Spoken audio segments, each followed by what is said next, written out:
growing up with my aunt, I got put on Adderall for my ADHD, and that's when I felt good, was when I was on the medicine. I could do anything when I was on the medicine. There was nothing I couldn't do. I mean, for hours I could work, I could clean, I was productive, and so at that point, that made me feel normal. I met my wife, Sherry. Shortly after we got married, I went out for surgery, and the doctor prescribed me Oxycontin. And it was then initially that I went into full-blown drug addiction. At this time, Sherry was pregnant with her first child. And all I ever wanted growing up was a family and kids, because I wanted to give my family everything I didn't have as a child. And I'm bringing this baby girl up, and here I am, a miserable drug addict. And it was shortly thereafter she was born that I started experimenting with cocaine.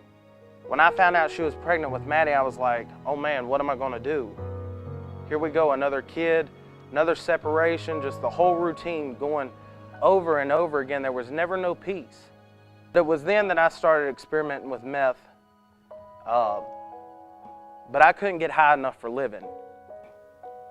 And so here I am, a miserable drug addict sitting in jail. And right before I went to jail, I had stole a bunch of my mom and dad's jewelry, and I went and pawned it. And I will never forget her calling me at work saying, son, we're missing a bunch of jewelry, and I just want you to be honest with me. And I said, Mom, I said, I stole your jewelry. And she said, well, son, I'm gonna come pick it up. And I said, all right. And then before she got on the phone, she said, son, I love you. And at that moment, I didn't know why she loved me. Why anybody would love me.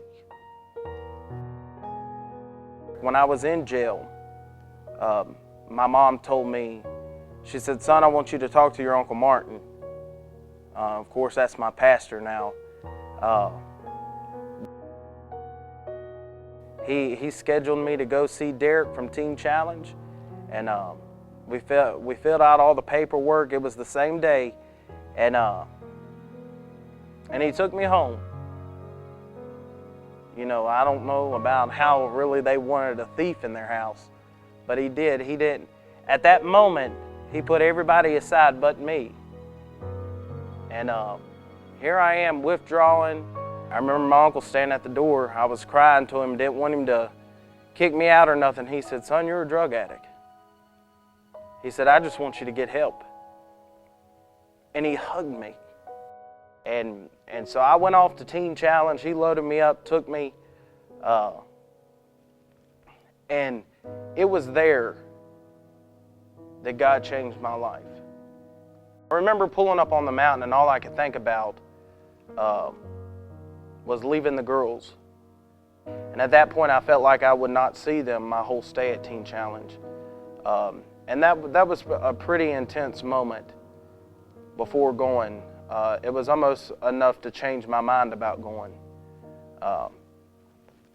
But once again, Uncle Martin was there, and he let me cry on his shoulder, and he told me everything was going to be all right. And so here I am at this year-long program, continually God changing my life, because it's true. It was nobody else that saved me. It was nobody else that changed me but God. Yes, He used people, but it was by God's grace I was changed. One morning I woke up and God spoke peace. He said, peace. And He also spoke to me. He said, man, if you haven't gone what you went through, you couldn't do what I needed you to do. And I believe that today. Sitting here today, I truly believe that. It was at Teen Challenge where my family was brought back together. You know, I graduated from the program, and God opened the door up here at church, at First Assembly, for me to work in the ministry. I preach, I sing, I play. God's just really moved in my life. And it was all because I gave everything to Him. I gave Him my life. And that's exactly it. I gave Him everything.